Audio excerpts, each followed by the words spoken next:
So it's not often that somebody, demands a video out of me and I oblige, but this is a very fair ask. And also because I tweeted this yesterday, right? You commented, why do you look at this as WWE, the rap game? Can we please get a video on this? I need an explanation. I feel like looking at it like WWE goes against the entirety of what the genre is meant to be. I don't look at the entire thing like WWE, and I think this tweet gives a clarification. And I'm going to explain. The rap game for these rappers, and I really should say just commercial rappers, which I corrected at the bottom, is like 15% real life, 25% WWE type narratives, keeping up with images, etc., and 60% business decisions. Quick maths intern, is that 100%? Yes, it is. You can break it up however you want to break it up, but I believe these three things are involved. The minute we accept this fact, the easier our lives will be as fans. This includes every single commercial rapper. Let me start off by saying this. Why do you think most rappers, not all rappers, most rappers, their grittiest, rawest, and sometimes best project is always their first project?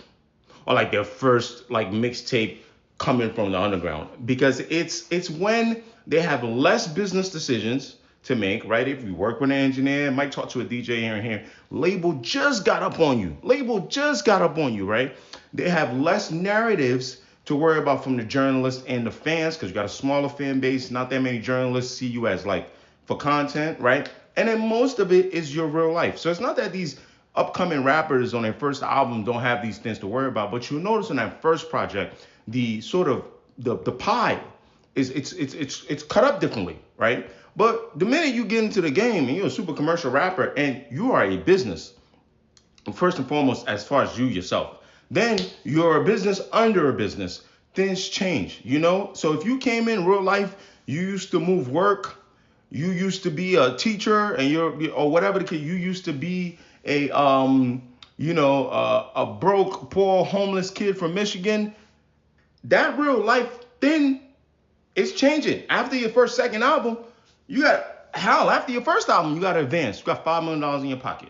I'm sorry, a large part of your real life that of what we knew, that's changing. Now, is your real life still going to be involved? Yes. I mean, you get married, you have kids, you buy a house, you got money problems, tax problems. Yes. But you notice the more you go away from struggle, the less that real life thing gets interesting to the audience. So the pie to me, is a smaller piece of the pie. All right. You can still, perpetuate whatever it is that people liked about you. Tough guy views 50 Cent, but 50 after a while, it's like, hey, you ain't running from nobody in the street no more.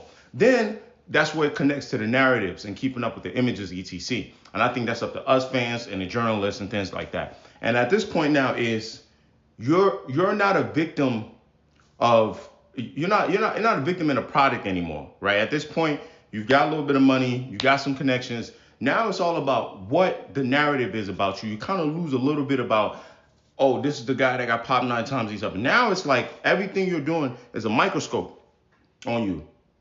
It's magnified, right? And that's where the WWE thing comes in for me. Oh, you said the wrong thing to a journalist? Boom.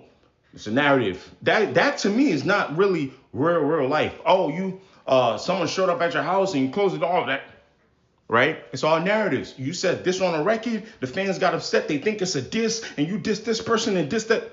It's narratives, and it's the image. Now, small things turn into problems that shouldn't have been problems that are not real life anyway, right? You said this on a record, the person took it the wrong way. Now the crowd saying it's beef. I mean, the only difference is instead of Vince McMahon setting the scene, we do it. Us plus the journalists. And now you got beef with somebody. Memphis Bleak said this about Nas. Nas said this back. Then Jay-Z said, I'm tired of this. I was competitive anyway. It was competition anyway from real life. I move it. Right? Then you move it to business decisions. And the reason business decisions is 60% for me, listen, all this shit, I don't give a damn. None of this shit matter. None of this shit matter. The bottom line in, bottom line in. Hey, you $2 million in debt with UMG? Brother, next mixtape. We want you to do a record with this pop.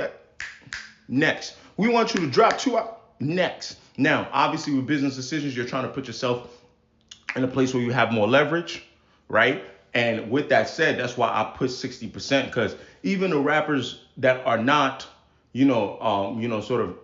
sort of beholden a lot to these labels, they're trying to make the right decisions to put themselves in those positions or keep themselves in those positions. Okay, you only got a licensing deal? Well, you need leverage. You got to stay hot. All right, do this feature. Sell this merch. put the bundles up so the first week numbers look good, right? So there's that. Now, I don't think this is really kind of like only for rap per se. I think you could really apply this to the music industry. But to go back to your point in what you're saying, like how it kind of goes against the genre, I think the really short answer is we confuse a lot of the underground, the sort of, and it's a beat down word right now, the culture of it coming up without the involvement of a large crowd, without the involvement of the labels. We confuse how that real life intertwines with people's rap skills in the streets and coming up in their neighborhoods and communities. People that are not from the street. You cannot be from the street, but still got a small rap niche community, and that is the representation of what we're actually talking about versus what we're watching with commercial rap. And that is why I take the approach that I take with a lot of this shit with music. Like, I'm sorry. Like, I'm not crying over a rap beef. I don't give a damn what Kendrick said. If I want to listen to Drake, I'm going to listen to Drake. I don't give a damn what Drake said. I want to listen to Kendrick, I want to listen to Kendrick. You know what I'm saying? I don't give a damn if you think the Drake shit with UMG is like not hip hop. That's business. Do I agree with him that it's a hip hop thing? No, but I'm not finna do UMG's work. Like, yeah, that's 60% business decisions. He trying to get the one up. I don't care, right? I care enough about the craft to want to keep it, to want to keep it alive and to want to keep it, as pure as these people will let it be. But what I'm not gonna do is watch them, right, bastardize it. I'm not gonna watch them, again, make it more about business decisions and narratives. Meanwhile, I'm on the internet screaming, it's real. No. Because watch what they doing, right? That's why I don't come here calling anybody a hypocrite, really. I've never been fooled, so I'm gonna call somebody a hypocrite. I've never been fooled. I don't know. Maybe I'm just scarred, but y'all don't know what you think you know about the rap game, dog. And like I said, lastly, it's probably different a little bit from other genres because it's one of the few genres in which you can put your real life stuff directly, exactly how you want to say in music. So I gave it 15%. But the music industry is a music industry. I hope I explained this.